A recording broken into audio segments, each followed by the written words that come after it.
yang dimuliakan Allah Subhanahu wa taala, baginda Nabi Muhammad sallallahu alaihi wasallam pun naik bertemu dengan Allah Subhanahu wa taala dengan beberapa kali turun naik, bertemu dengan Nabi Musa, naik lagi, bertemu dengan Nabi Musa, naik lagi, sampailah ketika turun yang terakhir Nabi Musa bertanya lagi kepada baginda Nabi Muhammad sallallahu alaihi wasallam, wahai anak yang saleh, wahai nabi yang saleh, tinggal berapakah yang kau terima daripada Tuhanmu? Maka apa jawab baginda Nabi Muhammad sallallahu alaihi wasallam?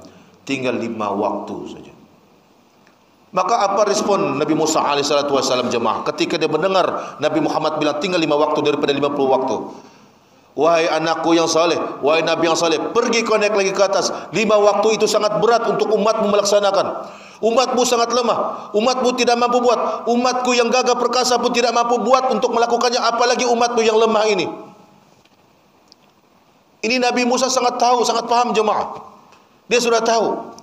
Dan itu terbukti jemaah, bahwasanya umat ini sudah semakin tidak ada punya kekuatan, tidak ada ruh, tidak ada zauk lagi untuk melaksanakan perintah Allah Subhanahu wa taala ini. Padahal dia tahu. Padahal dia sudah belajar hukum fikih sudah itu. Dia belajar sudah. Dia dengar kuliah fiqhul ibadah sudah. Khusus lagi fiqh salat sudah. Dia tahu sudah itu. Tapi dia masih lagi meninggalkan. Dia masih cuai lagi. Allah Akbar. Lalu apa kata Allah Subhanahu wa taala? Sesungguhnya 5 waktu itu derajatnya sama seperti 50 waktu. Jemaah, ketika Nabi Musa alaihissalatu wassalam itu dia membuka lembaran Taurat, dia terbaca ataupun ketemu dengan ada satu umat yang ibadah dia sedikit, tapi dia punya pahala berlipat kali ganda. Lalu Nabi Musa bertanya kepada Allah Subhanahu wa taala, "Ya Rabb, ketika aku membuka lembaran Taurat, aku ketemu, aku terbaca akan satu umat, yang mana umat ini, ya Rabb, dia punya amalan ataupun ibadahnya sangat sedikit, tetapi pahalanya berlipat-lipat kali ganda." Lalu apa kata Nabi Musa? "Ya Rabb, jadikanlah umat ini menjadi umatku."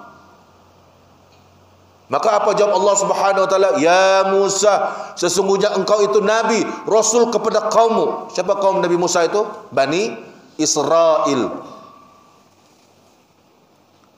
Adakah Nabi Musa berputus asa? Tidak.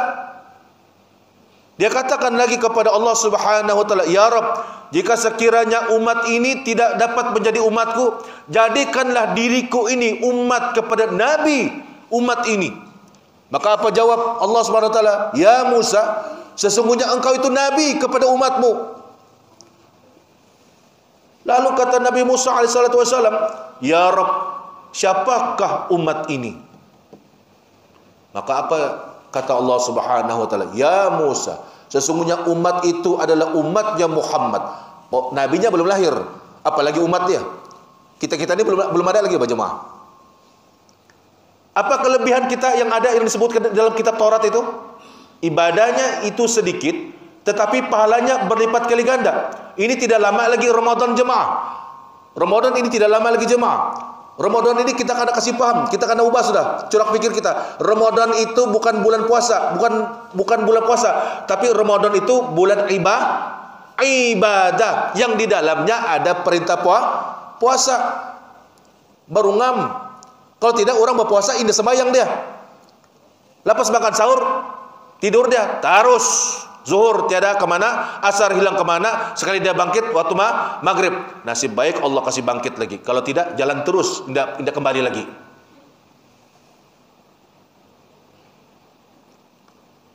Kita singkatkan lagi cerita ini jemaah. Nabi turun daripada langit, Nabi turun ke bumi. Kembali di mana?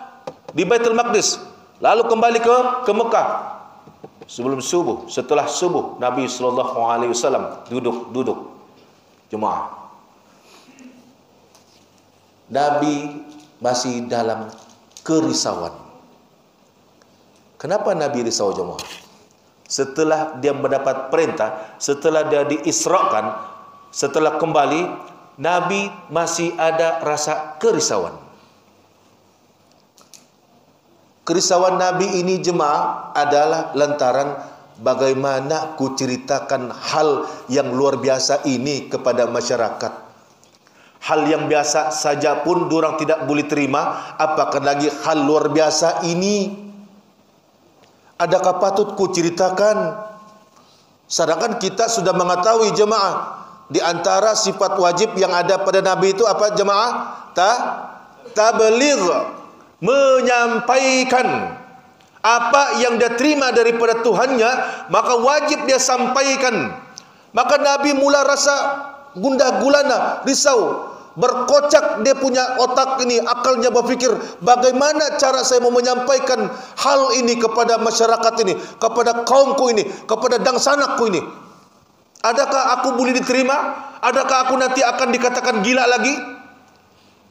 Kerana perkara ini sangat luar biasa jemaah. Peristiwa Isra wa Mi'raj ini perkara yang luar biasa, yang tidak boleh diterima logika akal pada saat itu. Hatta sampai saat ini jemaah masih ada yang tidak boleh terima proses Isra wa Mi'raj itu, yang mana dia cuma berlaku pada lailan. Lailan ini jemaah dalam bahasa Arabnya bukan malam saja.